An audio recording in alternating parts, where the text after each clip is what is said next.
Hello again. Welcome to lecture 2 in our series about ultrasound guided regional anaesthesia. This lecture we're going to talk about handling the probe, operating the machine and finding nerves. So first off, this is the screen that we'll see in both of our machines. We'll just go through the features of the screen just so we're clear what's what.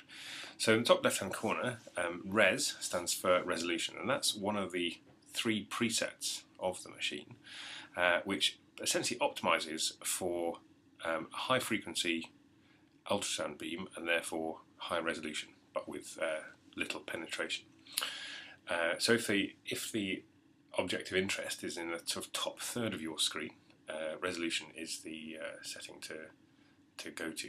The other 2 settings are general, which is a compromise between resolution and penetration, and the third one is penetration, which aims to optimize the machine to view deeper structures.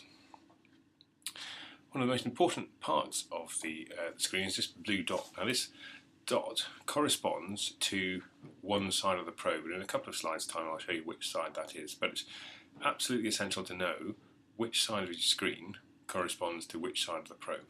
It's very embarrassing to see the needle come in from the other side of the screen when you'd orientated your view around expecting it to see the other side. So here, NRV, that's another preset which you can choose, and I'll show you how to choose that in a minute, which optimizes the scanning frequency and the probe to look at nerves. Other options are soft tissue or small parts or vascular. So that again it should be selected when you sort of initially setting up the machine.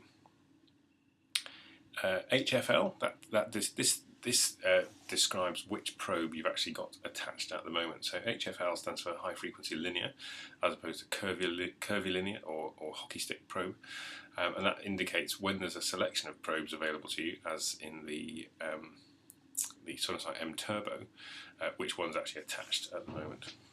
Then we go through battery indicators and memory indicators, and most importantly on this side of the screen is the depth markers. So at the bottom of the screen here, 2.7 centimeters represents the depth of focus of the probe. You will not see beyond 2.7 centimeters, and equally at this depth there are half centimeter markers up the side of the screen. So when you see your object, it's very useful to just have a look, see where it corresponds to you, so you can know, say it's about 1 centimeter deep. So then you can sort of plan the trigonometry of your needle path, so once it reaches the middle of the probe, the tip of the needle should be about 1 centimeter deep in order to kind of interact with your target. Now onto the actual keyboard. The row of keys just below the screen, they're soft keys, so the function of those changes depending on which screen is selected.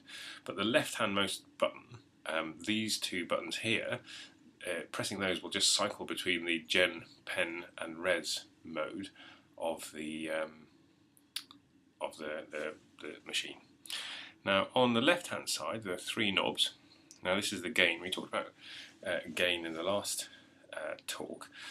This basically amplifies the returning signal, so you get turning this knob makes the whole screen whiter or darker, the top knob. These bottom 2 knobs are differential gain, so that one of them, the top one, changes the top half of the screen, increases the brightness of the top half of the screen, and the bottom one, the bottom half of the screen. Now you can circumvent the need for these by pressing the auto gain button, and the auto gain button will essentially set up the machine as judged to be what's best by the machine. So, but sometimes you do need to use the differential gain buttons in order to give you a bit of contrast between the object you want to look at and the sort of a darker background. The NRV setting, the nerve setting, can be selected either from the exam button. So if you press the exam button, you'll get a drop-down list of specific tissue presets. Or if you select the patient button, you'll get that same sort of drop-down set of presets. And pressing those buttons again will make the list disappear. Again, at the end of the last lecture, we talked about Doppler. So the colour button here is how you get Doppler. Now, don't press the Doppler button because that's set up for looking at echo type Doppler, so a more complex kind of flow pattern. So just straightforward indication of flow you get from colour, and then you can switch that off by either pressing it again or pressing the 2D button. And if your machine has frozen or you're not quite sure why it's giving you a funny picture, if you press the 2D button and the auto gain button, you should get back to a setting that you can use.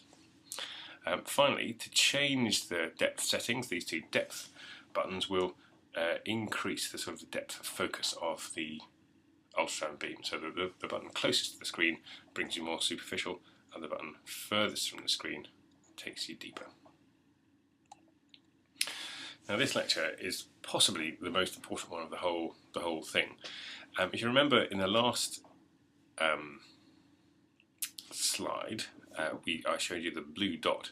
Now, this groove here corresponds to the blue dot. So whenever you pick up the probe and you feel that groove in your fingers, that is the side that corresponds to the blue dot. Now, I'd advocate that every time you pick up the probe, you establish which side is blue dot side, because it's very easy to pick up the probe, put it down, turn it through 180 degrees, pick it up again, and your picture can be absolutely reversed. So I would suggest that every single time you pick up the probe, you establish which side is the blue dot. So you orientate yourself with the probe with the screen. Again, one of the most fundamental things, if you watch sonographers or echocardiographers and watch how they scan, they will always have their hand touching the patient. So this gives them, one, a stability, two, it allows their hand to relax, and it means they won't be gripping the probe so hard that it becomes painful. Three, it gives you some quite sensitive proprioceptive information. For example, if you're scanning an abdomen, that abdomen will almost certainly be moving with respiration. So with your hand on the patient and then holding the probe, you'll actually detect that movement, and you'll know how your probe is moving.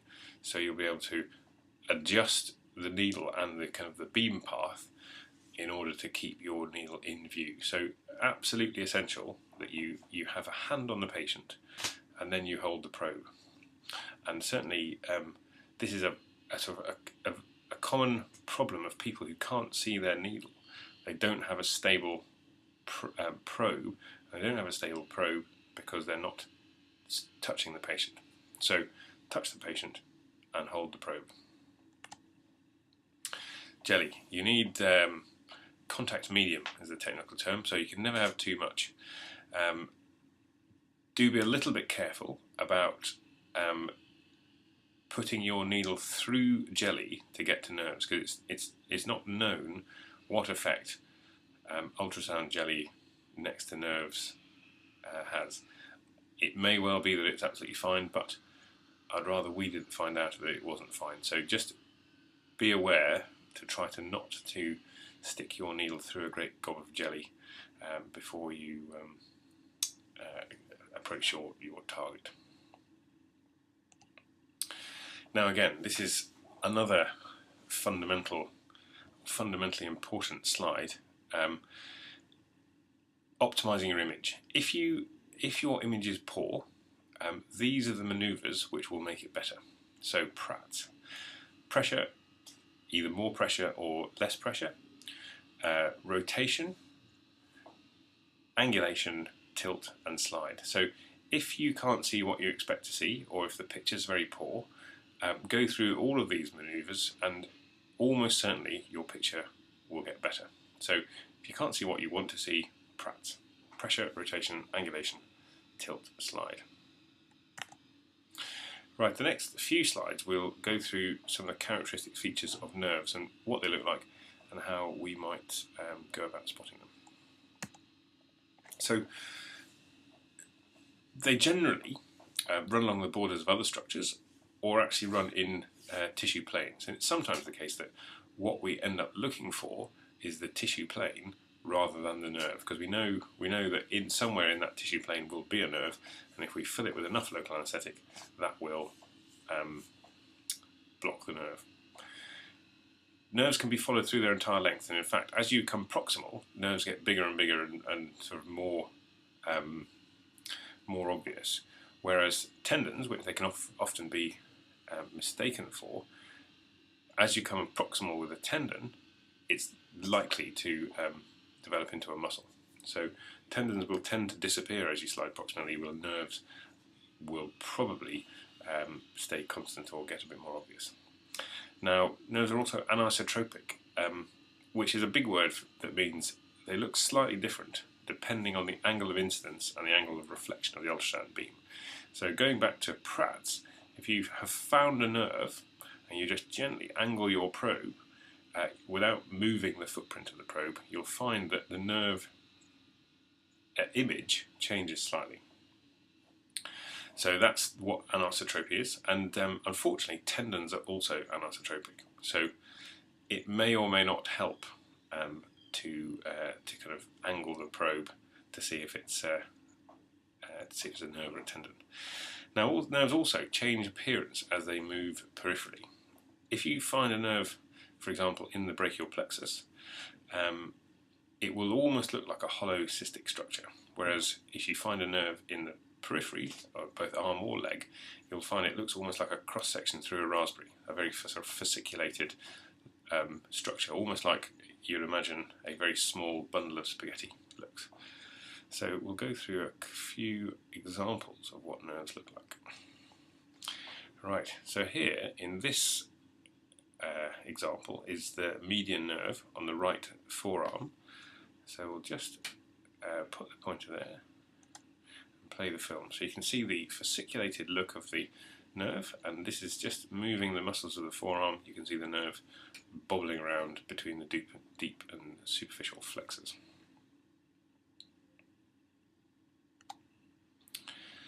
Now, nerves generally run along the borders or of other structures or in tissue planes. Now, here is the ulnar nerve, and it's next to the ulnar artery. So what I'll do is, this is just finding the nerve and the artery in the forearm and just moving the probe proximally to watch the nerve and the artery separate.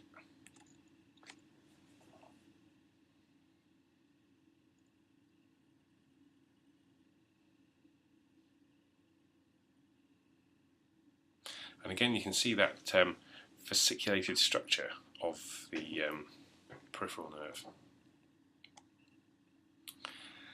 So again, this is the same image we had a minute ago, the median nerve, fasciculated little structure there, and this is just to illustrate that it's in the tissue plane between the deep and the superficial flexors.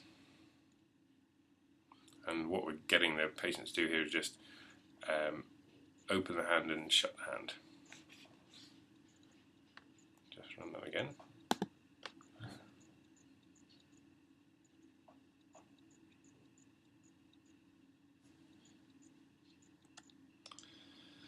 Now here we have two structures. One is the median nerve, and the other is the tendon of flexor carpi ulnaris. Now what is being demonstrated here is the probe is on the mid forearm and just being moved proximally. So you'll see the nerve stay about the same size and the tendon slowly kind of disappearing and turning into the muscle body.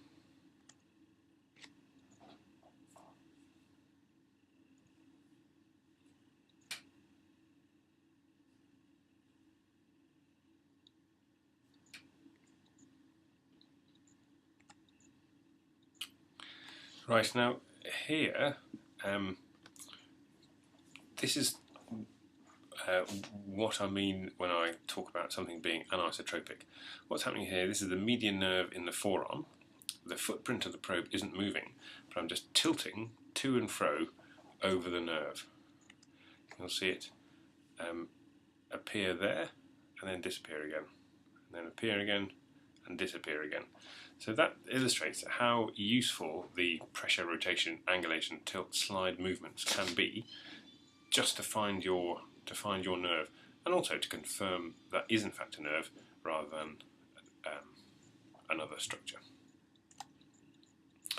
Right, now nerves move peripherally. On the left hand side, we've got the same image as the previous slide. So you're looking at a fasciculated nerve, so looks like a tiny little bundle of spaghetti, all bound in a sheath. Now, on the right-hand screen, here we have it's a view of the right interscalene area. So the mouse is currently over sternomastoid, so the posterior border of sternomastoid. This is scalenus anterior. Here is scalenus medius, and running down here is the interscalene groove. Now, in the interscalene groove, there looks to be a series of hollow or cystic structures, possibly even vessels. Now, what I've done is I've put on the colour Doppler, and I'm just angling the probe over that area, just to see if there's any flow. Now, it doesn't demonstrate any flow, which demonstrates that the central nerve looks different from a peripheral nerve, and they can be mistaken for blood vessels.